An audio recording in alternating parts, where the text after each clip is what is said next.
Chào các bạn. Trào ngược dạ dày thực quản là một căn bệnh rất là thường gặp. Nguyên nhân do sự trào ngược dịch axit từ dạ dày qua cơ thắt dưới thực quản lên trên thực quản, nó gây ra một loạt các triệu chứng điển hình như là nóng rát, bỏng rát ở cái vùng thượng vị, chứa dịch lên trên khoang miệng, và nó gây ra các triệu chứng ở ngoài thực quản như là ho kéo dài, khan tiếng, nuốt vướng mắc ở họng, khó thở, hen phế quản. Đây là một căn bệnh của các cái thói quen và các cái chế độ ăn uống không hợp lý, không phù hợp.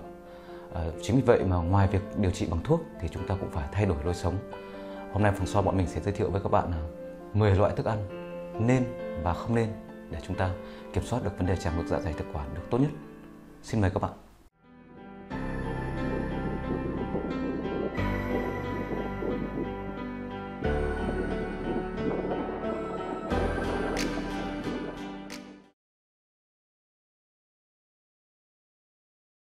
Bình thường, chúng ta biết rằng trong dạ dày chứa rất là nhiều dịch axit do các cái tế bào dạ dày tiết ra để tiêu hóa thức ăn cũng như là các dịch thức ăn. Các dịch dạ dày này được ngăn cách với thực quản bởi cơ thắt ở dưới thực quản. Cơ thắt này nó luôn đóng kín, chỉ mở ra khi mà có thức ăn đến để cho thức ăn vào trong dạ dày, rồi nó đóng chặt ngay lại, không để cho dịch dạ dày trào ngược lên trên. Trong những điều kiện bệnh lý, cơ thắt dưới thực quản này nó có những bất thường, nó sẽ để cho dịch axit trào ngược lên trên. Tình trạng trào ngược này kéo dài, ngày này qua ngày khác, tháng này qua tháng khác, sẽ gây ra các cái triệu chứng của bệnh trào ngược như là nóng, chứa dịch lên trên khoang miệng, và khi đó thì chúng ta gọi đó là bệnh trào ngược dạ dày thực quản. Căn bệnh này khá thường gặp, nó không nguy hiểm đến tính mạng nhưng gây ra rất nhiều phiền toái cho người bệnh và một loạt các biến chứng nguy hiểm. Sau đây bọn mình sẽ giới thiệu với các bạn 5 loại thức ăn cực kỳ nguy hiểm mà nếu chúng ta bị trào ngược dạ dày thực quản thì chúng ta phải biết để tránh. Loại thức ăn đầu tiên mà chúng ta nên tránh đó là các cái loại thức ăn nhanh, nhiều chất béo. Trong thời đại công nghiệp này thì cuộc sống ai cũng bận rộn. Chính vì vậy mà những đồ ăn nhanh rất được ưa chuộng như là các loại mì xào, các loại khoai tây chiên, rồi các loại xúc xích chiên, các cái đồ nướng hay là chân gà nướng. Các cái loại thực phẩm này nó chứa nhiều các axit béo không bão hòa và nó sẽ gây ra vấn đề trào ngược theo hai cơ chế. Đầu tiên, nó sẽ tác dụng đến cái cơ thắt dưới thực quản. Chúng ta biết rằng bình thường cơ thắt dưới thực quản nó luôn đóng kín, nó chỉ mở ra khi mà thức ăn nó đến và sau đó nó đóng chặt ngay lại, không cho dịch axit ở dạ dày và các cái thành phần ở dạ dày nó trào ngược lên trên thực quản. Thế các cái axit béo không bão hòa trong các cái đồ ăn nhanh này nó sẽ làm giãn và làm giảm trương lực của cơ thắt dưới thực quản. Nó làm cho dịch axit cũng như các thành phần của dạ dày nó trào ngược lên trên thực quản rất là dễ dàng. Nó gây ra một loạt các triệu chứng của bệnh trào ngược. Cơ chế thứ hai đó là các cái axit béo không bão hòa này, nó sẽ làm cho cái thời gian làm trống của dạ dày tăng lên. Bình thường thì dạ dày của chúng ta sau khoảng 4 đến 6 tiếng là nó có thể co bóp tống hết thức ăn xuống dưới ruột và tiêu hóa hết thức ăn. Các cái axit béo không bão hòa trong các cái đồ ăn nhanh này nó làm chậm quá trình làm trống dạ dày này và nó làm tăng nguy cơ bị trào ngược dạ dày thực quản.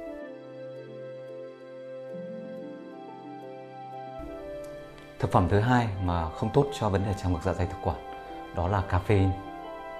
Chúng ta biết rằng là caffeine thì có rất nhiều trong cà phê và uống cà phê buổi sáng là một thói quen của khá nhiều người. Tuy nhiên với những người mà bị trào ngược dạ dày thực quản thì cái caffeine nó là một cái tác nhân, nó làm cho kích thích dạ dày, tăng tiết dịch axit. Chính vì vậy mà nó làm cho cái nguy cơ bị trào ngược tăng lên. Các cái triệu chứng như nóng sẽ xảy ra thường xuyên. Nghiên cứu đã chứng minh rằng có 16 người bệnh người ta bị trào ngược dạ dày thực quản và kèm theo là có nghiện cà phê. Thì sau khi những người bệnh này đã từ bỏ cà phê thì các cái triệu chứng trào ngược dạ dày cải thiện, giảm đi rõ rệt. Chính vì vậy nếu bạn là một người mà bị nghiện cà phê thì lời khuyên của bác sĩ dành cho bạn là các bạn dừng cà phê, các bạn chuyển sang cái đồ uống khác như là chè, hoặc là nếu bạn không từ bỏ được thì các bạn nên chọn các cái loại cà phê mà đã khử bỏ cái thành phần cà phê.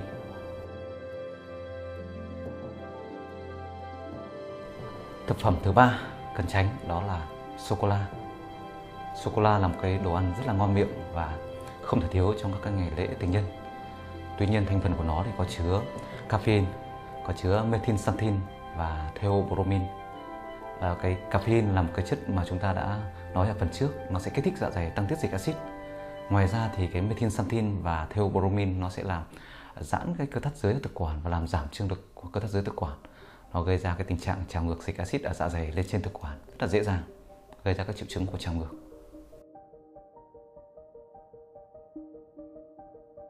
Thứ tư đó là rượu. Rượu là một đồ uống không thể thiếu trong các cuộc liên hoan. Và từ lâu rồi trong tiềm thức của mọi người đó là các bệnh lý về dạ dày nói chung là đều cần phải kiêng rượu, bia và các đồ chua cay. Đối với riêng cái bệnh lý trào ngược dạ dày thực quản thì rượu nó rất nguy hiểm ở hai cái tác dụng. Thứ nhất đó là nó sẽ kích thích dạ dày, tăng tiết dịch axit. Nó làm cho cái lượng dịch dạ dày được tiết ra nhiều hơn so với bình thường rất là nhiều. Và cái tác dụng nguy hiểm thứ hai đó là rượu nó sẽ làm giảm và yếu cái cơ thắt dưới thực quản. Nó thúc đẩy cái tình trạng trào ngược dịch axit ở dạ dày lên trên thực quản rất là dễ dàng. Nó làm cho các cái triệu chứng trào ngược sẽ nặng nề hơn. Và các cái người bệnh mà bị trào ngược dạ dày thực quản, người ta có kinh nghiệm rất là rõ ràng về cái vấn đề này.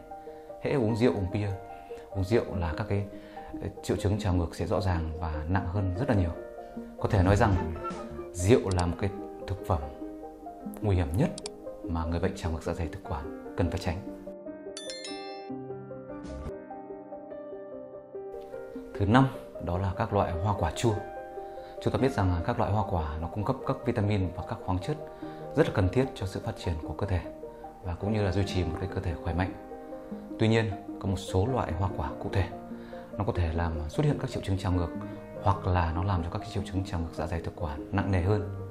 Đặc biệt đó là các loại hoa quả chua, các loại hoa quả chứa nhiều axit như là cam, chanh, nho, dứa, cà chua, nước sốt cà chua, quả sấu, quả me, quả cóc. Nếu bạn là một người mà bị trào ngược dạ dày thực quản thì các bạn nên hạn chế các loại thực phẩm này hoặc các bạn nên tránh xa. Vừa rồi chúng ta đã nói về 5 loại thực phẩm không tốt và nguy hiểm mà người bệnh bị trào ngược dạ dày thực quản cần tránh xa. Tiếp theo, bọn mình sẽ chia sẻ với các bạn về 5 loại thực phẩm tốt và hữu ích đối với các trường hợp bị trào ngược dạ dày thực quản.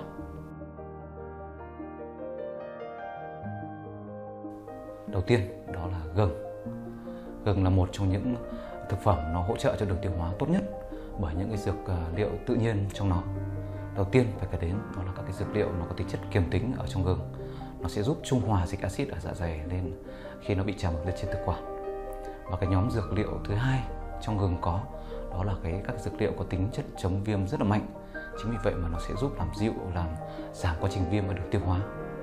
Chúng ta có thể sử dụng gừng ở hai cái chế phẩm mà hay có trên thị trường, đó là trà gừng, hoặc là chúng ta có thể dùng loại gừng sấy khô và sau đó chúng ta nhai hoặc ngậm. Khi bạn bị các cái triệu chứng của trào ngược dạ dày thực quản, các bạn uống trà gừng hoặc các bạn nhai một cái miếng gừng khô thì các bạn sẽ thấy rằng các cái triệu chứng nó sẽ thuyên giảm rất là rõ.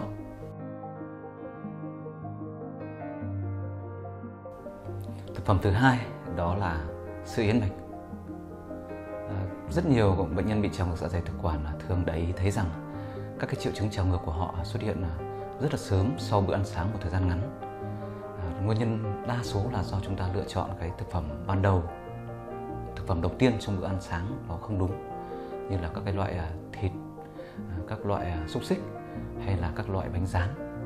Và chúng ta có một sự lựa chọn tốt hơn, đó chính là sữa yến mạch. Các cái bệnh nhân này sau khi chuyển đổi các loại thực phẩm trên sang sữa yến mạch thì người ta đều thấy rằng các cái triệu chứng trào ngược được cải thiện rõ rệt. Ngoài ra thì trong sữa yến mạch nó còn chứa rất là nhiều chất xơ. Đây là một cái thành phần rất tốt cho đường tiêu hóa của chúng ta.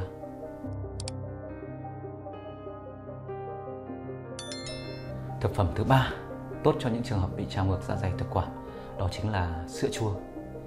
Sữa chua ngoài tác dụng làm dịu các cái tổn thương viêm ở thực quản, nó còn chứa rất là nhiều probiotic, là những cái lợi khuẩn rất là tốt giúp cho hỗ trợ cho cái đường tiêu hóa hoạt động hoàn hảo. Gọi là sữa chua nhưng vị của nó không quá chua và nó rất tốt với các cái trường hợp bị trào ngược dạ dày thực quản, vì các cái lợi khuẩn trong đường ruột nó sẽ giúp điều hòa cái hoạt động của đường ruột, nó giúp làm bình thường hóa cái nhu động cũng như các cái hoạt động chức năng của đường ruột. Ngoài ra thì cái nguồn cung cấp protein từ sữa chua cũng rất là tốt cho cơ thể. Không như thế thì sữa chua nó còn giúp làm dịu các cái tổn thương viêm ở dạ dày. Chính vì vậy mà các bạn sẽ thấy cái cảm giác rất là dịu, rất là êm khi mà ăn sữa chua. Thứ tư đó là các protein nạc. Các cái loại protein nạc này nó sẽ chứa rất ít axit béo ở trong nó. Chính vì vậy mà nó giúp làm hạn chế và làm giảm các cái triệu chứng của trào ngược dạ dày thực quản. Các cái nguồn cung cấp protein nạc nhiều như là trứng, có thể là trứng gà, trứng vịt hoặc là trứng ngan, trứng ngỗng. Nếu như bạn mà sợ cái vị tanh của trứng thì các bạn có thể bỏ cái phần lòng trắng trứng đi. Một cái nguồn cung cấp protein nạc nữa đó là các loại thịt màu trắng như là thịt lợn, thịt gà. Chúng ta biết rằng các cái loại thịt mà nó nhiều cái chất béo hay là các cái loại đồ chiên, đồ nướng thì nó sẽ làm giảm cái trương lực của cơ thất giới thực quản, cũng như là nó làm chậm quá trình làm chống dạ dày, cho nên nó thúc đẩy vấn đề trào ngược. Thì các loại protein nạc này nó sẽ khắc phục được cái nhược điểm đó. Chúng ta nên chọn các cái loại thịt màu trắng mà đã xử lý qua luộc, hoặc là đã được nghiền nát, hoặc là đã được nướng qua.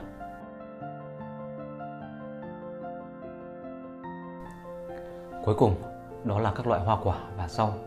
Nó rất hữu ích với chế độ ăn của tất cả mọi người nói chung và cả những người bị trào ngược dạ dày thực quản nói riêng. Các loại hoa quả như là dưa hấu nó chứa rất là ít các cái dịch chất axit, chính vì vậy mà nó không thể nào khởi phát các triệu chứng trào ngược dạ dày thực quản.